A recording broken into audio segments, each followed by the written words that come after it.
Good morning, class. My name is LaJon Wilkerson. Today we're going to be discussing sedentary behavior among patients with schizophrenia or other mental health diseases and active physical treatment interventions. The core problem of this is basically patients that have mental health issues tend to be far more sedentary than non-mental health patients. Mental health patients often exhibit sedentary behavior in all aspects of mental health diagnosis. Mental health patients experience higher levels of comorbidities such as cardiovascular disease, hypertension, things of that nature, and premature mortality rates 2 to 3 times more than non-mental health patients.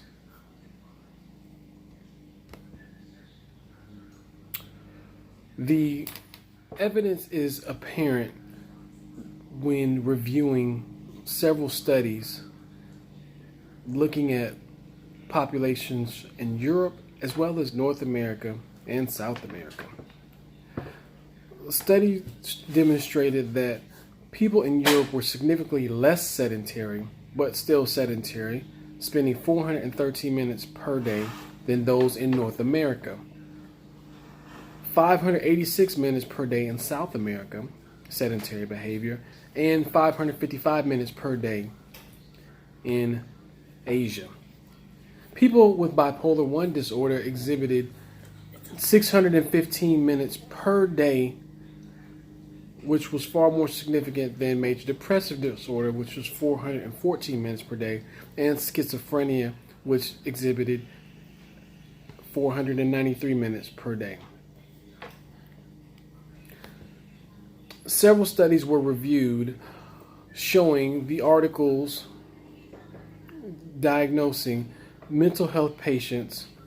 All 3 articles demonstrated that mental health patients demonstrated sedentary behavior, and exercise helped alleviate positive and negative symptoms, as well as using frameworks such as PRISMA, which stands for Preferred Reporting for Systematic Reviews and Meta-Analysis, and PANS, which is also used in several other studies demonstrating that symptoms were present globally.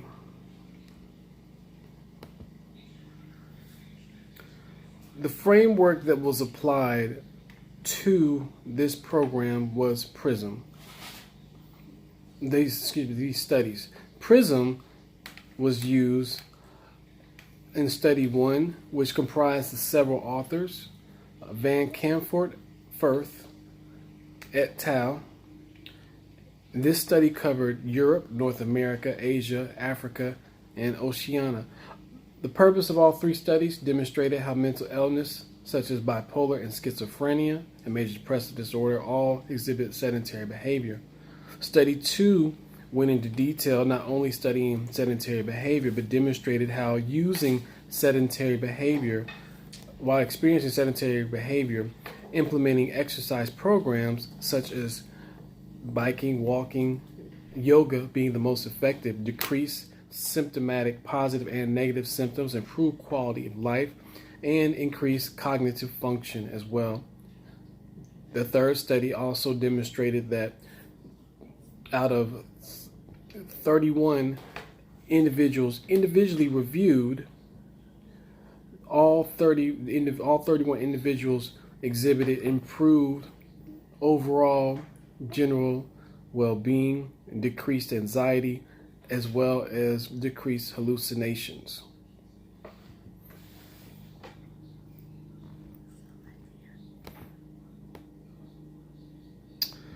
Applying this framework, or applying the PRISM framework, would be instrumental in proving level 1 and level 2 evidence showing as treatment progressed within a time frame of approximately 6 months, it could be tracked showing improvements of patients' overall mental health, their cognitive function, decreased anxiety, decreased auditory hallucinations, and improved quality of life.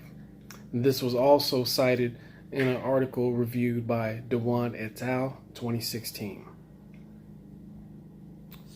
The synthesis of this literature for this body of evidence could improve nursing by improving the patient's attitude, mental cognitive function, decreased anxiety, and overall decreased positive and negative symptoms that occur in mental health patients. The proposal to implement this and address low activity within mental health patients is vital to improve mental health patients' current conditions. This program of implementing physical intervention will be not only beneficial to the patient, but cost effective, is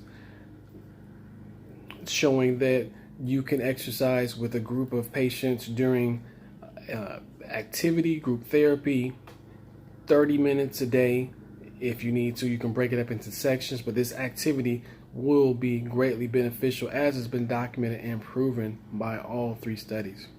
In conclusion, I definitely recommend that physical activity be implemented within all mental health programs where applicable. Thank you very much. Have a great day.